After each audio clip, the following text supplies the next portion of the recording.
Welcome everyone to Spirit Coffee Talk. Welcome back. I am Ginette, and joining me, I can't speak today. To start off, joining me is Lisa and Elyse.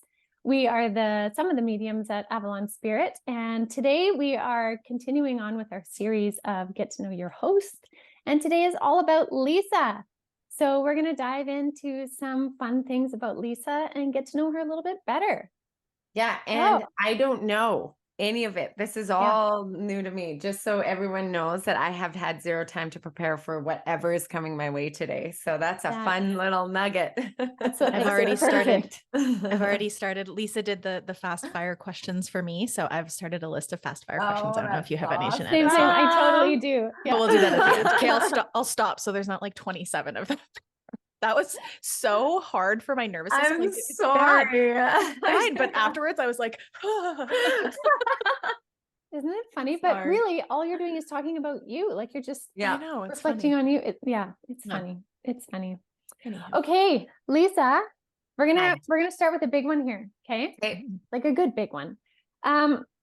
Okay, going galactic. Okay, we're going galactic. What race of ET do you feel most connected to, and why? Oh, Pleiadians. I'm full Pleiadian. My guide Marcus is a Pleiadian. I communicate with the Pleiadian race for sure. I saw them when I was a little girl and didn't know. I was never scared of them, but they've always come through to me in such a sense of home. I really connect with the Seven Sisters, and that kind of collaboration that comes from that star system. And yeah, if anybody is unaware of like the Pleiadian Council, look into it. It's just it's home. It's home. Yeah. Frequency. The keepers of light, and it's just a constant, to the point where I learned once how to look into the mirror and go into almost like theta brainwave state and be able to see my reflection as a Pleiadian. I turned blue. It was really beautiful. That's interesting. Okay, Elyse, you have a question? Yeah. So what is your favorite and least favorite, or maybe most challenging part about living the spiritual life? I love this. What a great question.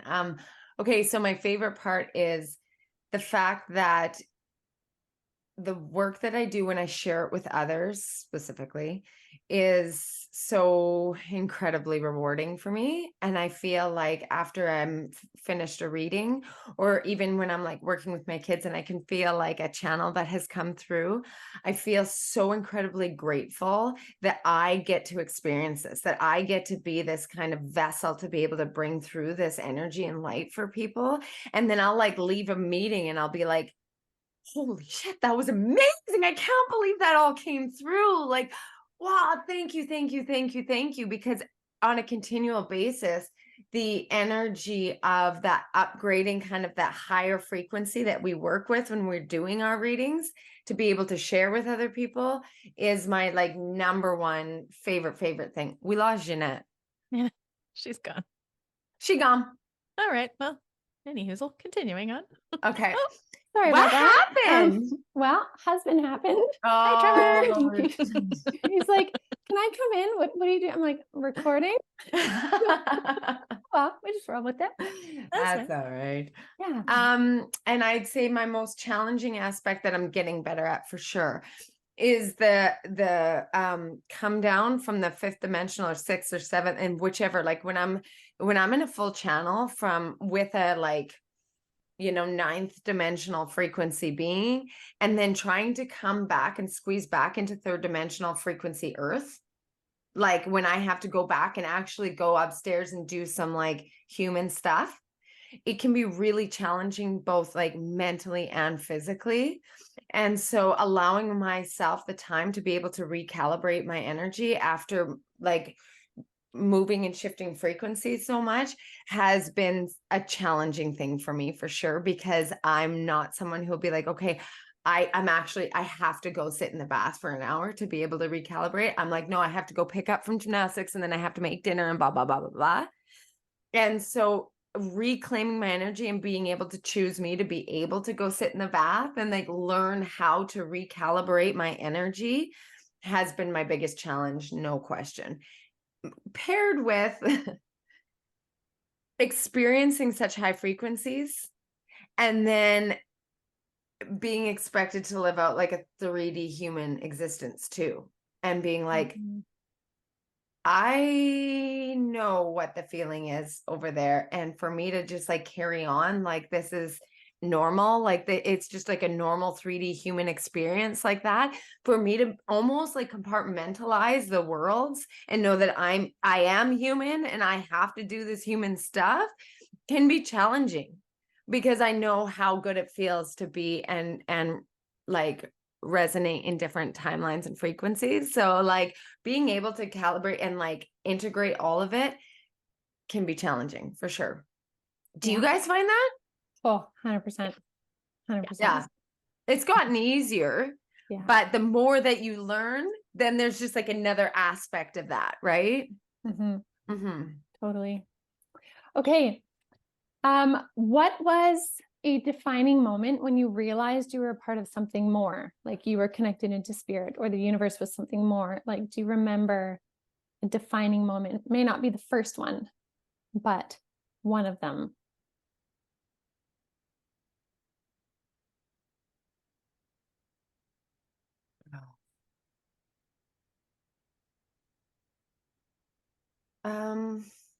It's hard to say because it's almost like I knew it when I was little because I was constantly communicating with angels and Mother Mary and Mary Magdalene. When I was a little girl, I would be talking to them all the time. So for me, it was like that was normal until I was told that it wasn't. And so then I shut that piece off for a long time, kind of thing. Kind of. It was always kind of there. But the like reaffirmation, I would say a combination. It happened within like 2 nights of each other. So the first night I woke up and at the I had 3 kids at this point. And I woke up and at the end of my bed was a glowing golden entity, female entity. And she spoke to me and I was like, I was awake. I wasn't dreaming. I was awake. And it was the first time that I had really seen to this degree. And she told me that it's time. She's like, it's time now. It's time for you to step forward. And I was like, time for what? What do you mean it's time? And then 2 nights later, I had a visitor. She was a woman whom I had never met. And she was the mother of my husband's friend with whom I had met like once. And she came in and it was so clear. And she talked to me and I could see every detail of her physical appearance. And she had passed away. And she gave me a message to give to her son. And I remember, and I was like, I talked to my husband. I'm like, his mom came in and I knew everything about her. I knew everything like, cause that kind of like just knowing. And I ended up not talking to him about it because I was way too scared. But that was one of my very first like strong mediumship moments, 2 days after the golden entity had come in. And it was one of those things with the free will, and what she wanted me to talk about ended up going into fruition with him. And he experienced a bunch of stuff. Although I like my gut instinct was like, I'm not sure he'd be open to it, but it didn't matter because there was no part of me that questioned it because I had never met her. I knew nothing about her and I knew nothing about him really. And all this information was in such detail. And she showed me herself in such clear detail that when we found a picture of her, it was that exact image. So then I was like, oh, okay. Like that's when I really got pulled forward to do the work that I'm doing now, I suppose. Yeah. But I always knew like during pregnancies and stuff, I had some experiences where like my daughter started talking in tongue to do some like healing work on me. And I was like, wow, she stopped my early labor when she was 6 years old. And so like it was moments like that too. that continued to kind of arise. But it was that moment of that mediumship moment when later on, when I was like, all right, I got to do this, because it wasn't turning off, you know? And that's a weird moment, hey, when like the universe presents you with something so real and so tangible that in those moments, your perspective of reality is changing. And sometimes you can feel so outside of yourself, even though it's totally real. And I find a lot of people at that point try to backpedal and convince themselves out of what happened. And then that's when spirit usually like lays on the gas pedal a little bit more, right? And things happen until you're like, okay, all right, I surrender. Something is going on. Tell me, you know? Totally. Yeah.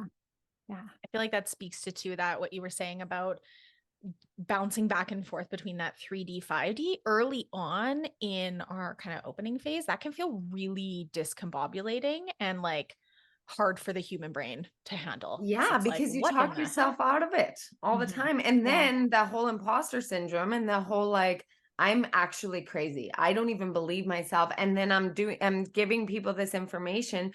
Who do I think I am? Yeah, that and then question. You'll go through that kind of question period, but then spirits always kind of comes back and like gives you that like, you got this moment. So yeah, so that leads into my next question of what did you do? Because you spoke of, you know, having these early childhood experiences and then being told like, no, that's gray, you're not, you know, whatever. And then having these really kind of meaningful big moments. How did you, what's the words I'm trying to use? How did you support yourself and negotiate with your experience of like having to come out in the world as this spiritual person, this person that talks to angels and beings and, you know, dead relatives and all of that? How did you support yourself through that process? It's an ongoing thing. It still happens on the daily. But I think one of the things that has helped me is that I feel like the difference now is that it's like coming home. It's like working with spirit and having that as my world and what I know it to be, and all of my experiences through all of my calls and everything. Like that is my knowing, that is my truth. And so if I'm finding myself having to either convince somebody of something, I just back away and I'm like, yeah, no, like I'm not gonna like convince anybody of my world. You know what I mean? I know what I know, and that's it. But I have found that it can be quite what's the word where you're secluded from others, like where you feel very like what's the word I'm looking for? Isolated. It's an isolating feeling because when you see somebody that you care about that has known you for a long time, and you either, because I've heard people without them even knowing, or just straight up to my face be like, she's crazy, right? Or like, oh yeah, look at Lisa, what, she's a psychic now? Like I've heard the stuff, I've heard the laughs, I've heard the resistance, and I've from that life. But at the same time, those aren't my people anymore. Like, you know, even if it's family or extended family, their perception of me is none of my business anyway. And I know in my truth that if I go into old patterns of putting on the mask and being the character that makes other people feel more comfortable, I'm left feeling miserable.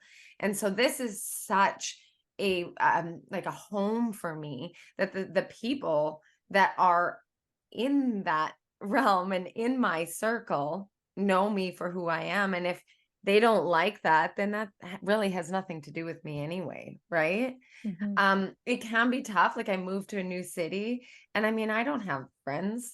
Like I have people that I know that are like my kids' friends, as parents or something like that, but it's not like I've gone out and met a whole bunch of new people, because it is hard. Like people naturally here, not so much when I lived in BC, but here people ask all the time, so what do you do for work?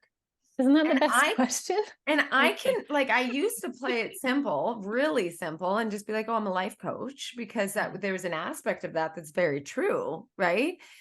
But now I'm just straight up, I'm like a medium. I work as a medium. They're like, pardon? Like I work as a medium or a channeler. Like, Dead people. yeah, Yes. yeah. Totally. And then I Oh, just love that stop. question. And they're Yeah. like, oh. And then generally speaking, I never actually talk to them again. Truthfully. But it is what it is. I mean, Mhm. my husband, I don't even know if he can wrap his head around half the stuff that I ever talk about, but like it doesn't matter at this point because there is no going back. So, but yeah, it's tough. It can be isolating. I got you guys. You're my besties. We're back and forth all the time, right? My Yeah. sisters, the people who really know who I am, whether or not they believe me isn't up to me, right? That's their experiences. So it's having to be really comfortable and confident in my knowing and who I am in order to like carry on in my little human self. I feel like there's Yeah. something really freeing about that experience. It's isolating. And on the other side of that coin is like, I just don't give a shit. I'm just gonna Totally. like, well, whatever. You don't think I'm crazy? All right. Well, maybe I am. I don't know. It It's is all perception. freeing. What's crazy even? I It don't know. is freeing. Like it's just you can kind of just like, meh. All right. Because Anyways, have I've a done good the life. other. I've lived so many years being the chameleon and reading the room and saying, what form of Lisa is going to be the best received in this room? And I could do it like that. I was a pro. And then the fact that I'm like, no, it doesn't work for me anymore. Like it is freeing. Yeah. So Yeah. I hang out with a lot more kids and animals. That's If I go to a party, I'm always with the kids or the animals every time. Yeah. They get it. Mm-hmm. Okay. I have another one. Who or which of your guides is the most unique, let's say non-human, like what is the most out there of your guides that you're aware of, if you have one? Not a guide, but an out there one. Okay, so I've only really come into contact more with Marcus, my Pleiadian guide, over the last couple of years. He transforms quite a bit. He's a Pleiadian, but he can take the form of like a buff dude that like, which is interesting to me. I really didn't think that I'd have quite a masculine guide. But he has taught me a lot, and I'm coming into my relationship with Marcus in the last couple of years has been good. My communication with star beings is also out there. I've done a lot of the kind of like UFO telepathy into the stars over the past year, like actually a lot this summer and then moving into the fall, which has really thrown myself and my husband through quite a loop because he's been involved in it. Sorry, innocent bystander. And I am in constant work with Mother Mary and Mary Magdalene too. And my goddesses are always there too. Like I travel to Avalon. That's a good one. Yeah. For me, I feel like it's like I can talk about, but to somebody else, again, that might be pretty far out there. But maybe my UFO contact over the last couple months is probably the most out there. Mm-hmm. Interesting. All right. My UFO contact. I just call him up. Yeah. What's up, guys? What's going on up there? No big deal. Also, can you help? Yeah. The world. Huh. Okay, so if you could, you talked about animals. If you could embody as an animal on this earth, what would you embody as? An eagle. Ooh, Oh, yeah, you right there. totally would. Yeah. You totally that. would. Why do you say that? Well, because for me, I often fly anyways. And so when I almost embody into a spirit to travel, I take on the form of an eagle anyway. And that has been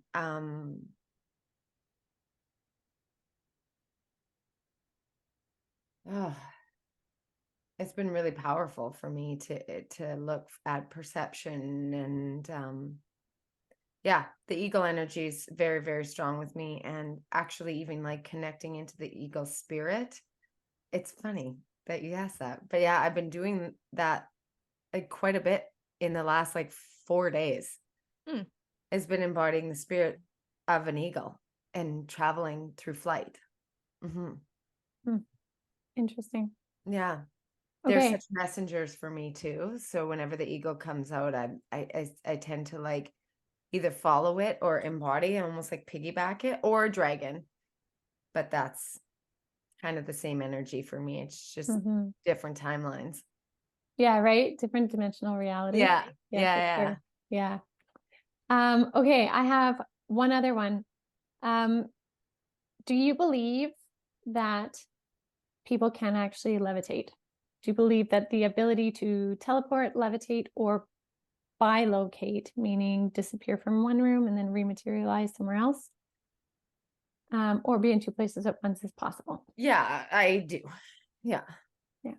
I think when you get really deep into the understanding in quantum physics, you can start to understand how that actually happens. And even like when I leave my body and I have to go somewhere else in spirit world, you can almost feel the kind of like my human self, this, I know this is different, but my human self is there. But when I leave a room, you can actually feel what that like cellular detachment and almost like crystallizing of your energy to be able to move to rooms is. And I think that is like kind of the step into it that is being held within our actual, the density of the frequency here on earth. But as we continue to rise in frequency, I think our ability to continue to do that will increase. I think that there's no doubt, Ginette, in this lifetime that you will levitate. You will get there. Yes. So funny. Amazing. Okay, Elyse, do you have the rapid fire? I have a few. Or did you have any other big ones? Well, one, I'll start, you know what, I'll take one of my rapid fire as a big one because I feel like it would be a hard thing to answer. If you could live in another time on Earth, like past, what would you choose? Maybe you've been there already and you want to go back, or yeah, you're I'm like, oh, that'd be fun to experience. Been there. Yeah. In the past. Could be future too if you want to go I there. think my favorite place that I go to is Avalon. Yeah, in the world of King Arthur and Morgan Le Fay. I feel like I embody her in the Avalon and Avalonian world. That is really, really, it resonates. And then also with Anne Boleyn in the Henry VIII world, I know I lived there. I lived on the grounds and went through that whole experience with her. And so that was a big one. I feel like I'd go back and try to decapitate him. I like, with a big smile on your face. I toured the tower when I went to England, and it was so eerie, you guys, because I had been there like in like spirit many times. But when I was walking through there, I was like, all of a sudden, like all these things were coming back, and I'd look down and I'd see the dress that I was wearing, or like it was transformative of when I lived there. And I was like, to Sarah, my daughter that was there, I was like, oh, you got to go through here. Like this door is where and it wouldn't be there anymore. I'm like, this is different. They changed it. This isn't the same. There was a room here. And I knew where the different like tunneled rooms would be. And I clearly hadn't been there in my current existence, but I love it when stuff like that happens, when you go places and you're like, I've been here before, and you can like, you know, you already know so much about it. Yeah. Some are better than worse. It's better than others, but yeah, those are the two times. I would say the time of Anne Boleyn, and I like going to Avalon. Yeah. I love that. Do you want to start your rapid fires? Okay, I have a few. Okay. Okay, totally random. Okay. What was your favorite age so far? This year, 39. Nice. Why? Because I feel like I know myself more. I'm more comfortable in my skin. I think that I've set up a life for my family that's really satisfying. And I think that I've come into my like myself more and spirit, and like I like who I am right now more than I've ever loved who I am. Mm-hmm. Yeah. I love that. Can I piggyback off that one actually? Because I have one of my rapid fires. So going on that same trend, what would you tell 18-year-old Lisa? Oh my God, I don't know that I would even tell her anything. I would hug her and I would hug her and I would hug her and I'd hold her face and I would just be like, I would tell her that the mantra of other people's perception of you is none of your business. You are a light and you have so much love to give. Like, walk away from this situation, honey. I love you. I got you. I will always hold your hand, but like, run away from this situation. Run, don't walk. You're so much better than what you think you are. I would hug her because she really needed hugging a lot. Yeah. Yeah. Okay. A lighter one, which seems funny to follow this. Dark fast. What's your favorite dessert? Ooh, my mom's homemade key lime pie. Oh, yum. Unbelievable. Yum. Okay. And then one more then. Favorite lazy go-to dinner? My girl dinner. Love girl dinner. Girl dinner is my favorite ever. I would say popcorn and a decaf coffee. Oh, no way. Yeah. Interesting. I thought you were going to say charcuterie board. Charcuterie is up there, but it has like, I like pistachios, a handful of pistachios, but like, no, I would say a bowl of popcorn and maybe with the popcorn. No, this is it. A bowl of popcorn with a, orange bubbly, and then a decaf coffee with my little, Purdy's chocolate, salted caramel chocolate and decaf coffee afterwards. Oh, yum. Oh my gosh. That would be so yummy. Yeah, that's my girl dinner too. Yeah. Okay. What is your favorite coffee order? Like if you're treating yourself to a coffee order. It would be Americano misto made with oat milk. I make it myself though, because I have a really swanky like whole cappuccino maker with the steamer and everything. And so my coffee's my favorite. I buy special beans and like it's just a gift to myself that I'm like, I don't do crappy coffee. That's my thing. Totally. I agree with that one. We are also coffee snobs, and there's something very like what's the word I want to use? Like luxurious about like pampering yourself to your own yummy perfection of coffee. Yes. And like making it, and like old me used to be like, it takes too long. And now I'm just like, oh, I just love the beans.